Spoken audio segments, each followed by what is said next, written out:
This channel does not promote any violent, harmful, or illegal activities. All content provided by this channel is meant for an educational purpose only.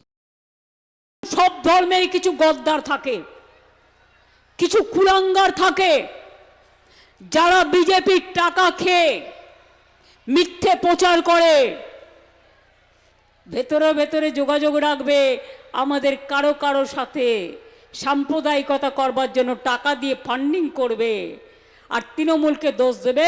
এটা হবে না। কেউ কেউ টাকা খেয়ে ইলেকশনের আগে বিজেপির তাবেদারি করে, তারা হচ্ছে দেশের শত্রু, তারা আপনার শত্রু। যারা নির্বাচনের 2 মাস আগে থেকেই সব রাজনীতি করে, এটা বিজেপির পাল্লায় পড়ে। যেমন মায়েরা একটা শাক পচে গেলে শামুকটাকে সরিয়ে দেন, তেমনি এদের সরিয়ে দেবেন।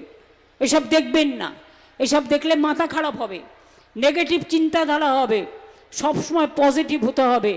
একটা ধান পচে গেলে সেগুলো সরিয়ে দিতে হয়, তা নাহলে সব ধানটা পচে যায়।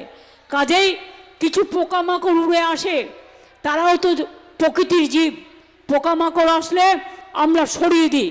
কিছু পোকামাকড় থাকবেই, জগৎ চলবে, জীবন চলবে।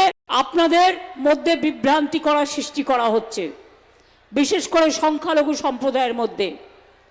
কি কথা না, তো ওয়াকআপ নিয়ে আমরা নাকি কিছু করিনি, এটা সম্পূর্ণ মিথ্যে কথা। আমরা সরকার থেকে বিধানসভায় কেন্দ্রীয় সরকারের এই স্বৈরাচারী মনোভাবের বিরুদ্ধে বিধানসভায় আইন পাশ করেছিলাম। এখন যে পোর্টালটা করেছি WAMC পোর্টাল এবং নতুন UMEED পোর্টাল, এর পার্থক্য হলো শুধু আপলোড করার প্রক্রিয়া। এটা সুপ্রিম কোর্টের নির্দেশে। তাও এটা আপলোড আগে কে করতো? ওয়াকআপ বোর্ড। আর এখন আপলোড করবে কে? মতোয়ালিরা। তো মতোয়ালিরা কাদের লোক? মতোয়ালিরা আপলোড করবে করে স্টেট গভর্নমেন্টের ওয়াকআপ বোর্ডকে দেবে। সুতরাং নিশ্চিন্তে থাকুন, কারো সম্পত্তি কেউ বেদখল করবে না, এসব মিথ্যে প্রচারে কান দেবেন না। তারা ওপার বাংলাতে অনেক কষ্ট করে ছিন্নমূল পরিবারগুলো এসছে, তারা কিন্তু ইন্ডিয়ান সিটিজেন, তারা এদেশের নাগরিক। তাই NRC বাংলায় হবে না। এই SIR চক্রান্তের পেছনে আছে NRC। আমার গলা কেটে দিলেও আমি কোনো ডিটেনশন ক্যাম্প করব না আর কাউকে তাড়াবো না, এটা বিজেপি ভালো করে জেনে রাখো।